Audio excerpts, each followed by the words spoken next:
Students, बेटे आज हम क्वेश्चन नंबर 5 और क्वेश्चन नंबर 6 करेंगे एक्सरसाइज 6.2 से। तो जो क्वेश्चन नंबर 5 हमारे पास है उसमें गिवन है कि A B parallel to C D, ये दो लाइन आपको पैरेलल गिवन है। P Q and P R these are the transversal, angle A P Q equal to 50 degree, angle P R D equal to 127 and this is angle X and this is angle Y. ये आपको given है। यहाँ पर आपको find out करना है value of angle X and angle Y. तो इसमें हम अल्टरनेट इंटीरियर एंगल का कंसेप्ट लेंगे। हमें पता है कि जब दो लाइंस पैरेलल होती हैं तो अल्टरनेट इंटीरियर एंगल्स हमेशा कैसे होते हैं? इक्वल होते हैं। Here A B parallel to C D and P Q is a transversal, so this angle APQ equal to angle RQP, angle 50 और x आपस में इक्वल हो जाएंगे अल्टरनेट इंटीरियर एंगल से। इसी तरीके से दूसरी बार जब AB पैरेलल टू CD है और PR ट्रांसवर्सल है तो angle APR equal to angle PRD, means APR में हमारे पास दो एंगल हो गए हैं APQ और QPR, that is 50 and Y। तो 50 प्लस Y इक्वल टू 127, यहां से आप y की वैल्यू फाइंड आउट कर सकते हैं। यहां पर फर्स्ट में देखिए A B parallel to C D and P Q जे ट्रांसवर्सल, ये दो लाइन पैरेलल है, ये ट्रांसवर्सल है। तो एंगल आर क्यू पी कौन सा एंगल है? R Q P, this angle X equal to A P Q means this 50। तो एक्स की वैल्यू किसके इक्वल हो जाएगी? 50 डिग्री के, because of alternate interior angle. फिर हम लेंगे A B parallel to C D और इस बार ट्रांसवर्सल आप पी आर लेंगे बेटे। तो पी आर ट्रांसवर्सल लेंगे तो this complete angle equal to this angle alternate interior angle. So angle A P R equal to angle P R D. और ए पी आर में हमारे पास दो एंगल हैं A P Q and Q P R equal to 127 और A P Q हमारे पास 50 है, P Q R हमारे पास है, क्यू पी आर हमारे पास वाई है इक्वल टू 127। इस 50 को ट्रांसपोज कर देंगे इधर तो ये माइनस का हो जाएगा और y की वैल्यू हो जाएगी 127 minus 50, that is equal to 77 degree. ये हमारा क्वेश्चन नंबर 5 है।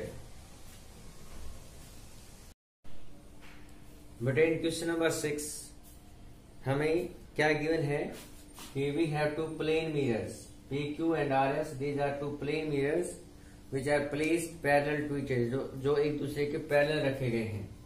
और यहां से ए पॉइंट से आपने की लाइट की रेड इस पे डाली है PQ मिरर के ऊपर, तो हमें पता है लाइट जो है वो मिरर से पास नहीं हो पाएगी तो ये रिफ्लेक्ट हो जाती है। और यहां से रिफ्लेक्ट होकर ये C पॉइंट पर इस RS पॉइंट पे मीट करेगी और यहां भी मिरर आ गया सामने तो यहां से फिर से रिफ्लेक्ट हो जाएगी और D की तरफ चली जाएगी। आपको ये बताना है कि AB जो है पैरेलल टू CD है। तो इस क्वेश्चन को करने से पहले बेटे आपको 3 लॉ आपको पता होने चाहिए, सिंपल से बेसिक चीजें हैं। सबसे पहला तो साइंस में आपने फिजिक्स में पढ़ा था, angle of incident equal to angle of reflection, कि इंसिडेंट एंगल जो है वो रिफ्लेक्शन एंगल के इक्वल होता है। सबसे पहला पार्ट तो ये है। दूसरा पार्ट कि जो एंगल ऑफ इंसिडेंट होते हैं और एंगल ऑफ रिफ्लेक्शन जो होते हैं वो क्या होते हैं? वो बनते हैं बेटे नॉर्मल के साथ बनते हैं। एंड नाउ हमारा क्वेश्चन आएगा कि नॉर्मल क्या होता है। तो normal is an imagery line, एक इमेजरी लाइन होती है जो ऑब्जेक्ट के परपेंडिकुलर होता है। तो ये एंगल हमारा 90 डिग्री का BM और CN, ये 90 डिग्री के एंगल है PQ और RS के ऊपर। तो क्लियर? जो एंगल ऑफ इंसिडेंट और एंगल ऑफ रिफ्लेक्शन जो बनते हैं वो विद किसके बनते हैं? नॉर्मल के साथ बनते हैं। और एंगल ऑफ इंसिडेंट और एंगल ऑफ रिफ्लेक्शन हमेशा कैसे होते हैं? इक्वल होते हैं। दो चीजें तो ये साइंस की होगी बेटे। तीसरी चीज, यदि हम दो लाइंस पैरेलल हैं हमारे पास और एक आपने यहां से परपेंडिकुलर ड्रॉ कर दिया और एक यहां से परपेंडिकुलर ड्रॉ कर दिया तो ये दोनों भी आपस में क्या हो जाएंगी? पैरेलल हो जाएंगी। हमने इस कंसेप्ट का भी यूज करना है कि ये लाइन और this line, this and this line are parallel and these two lines are perpendicular to these two lines, so these are also parallel, ये भी आपस में पैरेलल हो जाएंगी। तो गिवन है हमें PQ parallel to RS are two plane mirrors. यहाँ पर AB और CD जो है वो प्रूव करना है आपको, AB पैरेलल टू CD और PQ पैरेलल टू RS आपको पैरेलल दे रखा है बेटे।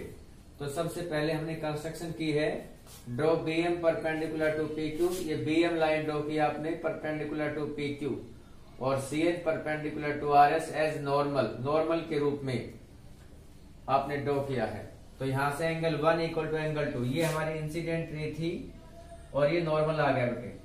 तो angle between incident ray and normal you will get angle of incident और angle of reflected ray and normal you will get reflected angle.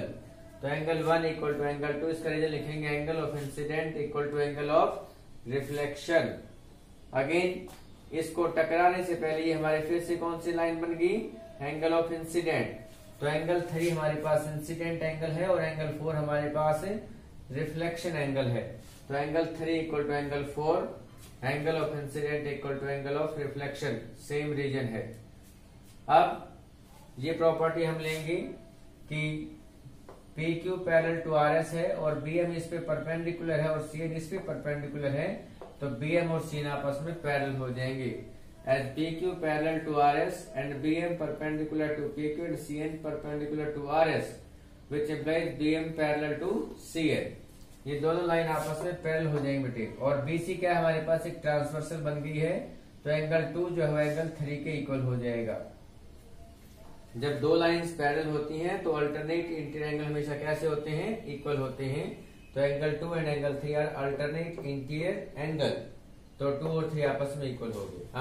हमारे पास 3 equation बन गई हैं। इक्वेशन 1 ये थी, इक्वेशन 2 ये थी और इक्वेशन 3 यहाँ पर है कि एंगल 1 जो है वो 2 के इक्वल है और 2 किसके इक्वल है, 3 के इक्वल है और 3 किसके इक्वल है, 4 के इक्वल। तो 1 2 के इक्वल हो गया, 2 3 के इक्वल हो गया और 3 4 के इक्वल हो गया। व्हाट इट मीन्स कि ऑल 4 एंगल्स आर इक्वल, कि चारों एंगल आपस में इक्वल हैं। तो आपने लिखा angle 1 equal to 2 equal to 3 equal to 4 और इनमें से किन्हीं भी 2 का सम बाकी 2 के सम के इक्वल हो जाएगा। तो एंगल 1 प्लस 2 पहले 2 का सम लास्ट के 2 के सम के इक्वल हो जाएगा। Angle 1 plus 2 equal to angle 3 plus 4। But 1 plus 2 कौन सा एंगल बन गया, ये दोनों एंगल मिलकर कौन सा एंगल बनाते हैं, ABC। तो 1 प्लस 2 की जगह लिखेंगे आप ABC और 3 प्लस 4 की जगह आप लिखेंगे एंगल BCD। तो angle ABC equal to angle BCD। But these are again alternate angles, क्योंकि हमारे पास 2 लाइन होगी, एक AB लाइन है दिस वन और एक CD लाइन है दिस वन, और ये ट्रांसवर्सल बन गई बेटे, दिस इज द ट्रांसवर्सल। और ये दोनों angle this and this are alternate interior angle and we know that when alternate interior angles are equal lines are parallel. तो ABC equal to BCD but these are alternate interior angle, these angles are alternate interior angle which implies lines are parallel। अब line कौन सी बनी हमारे पास, AB parallel to CD and AB parallel to CD। This is question number 6। उम्मीद है आप इसको बड़े ध्यान से समझ के और इसको सॉल्व करेंगे। Thank you, have a nice day.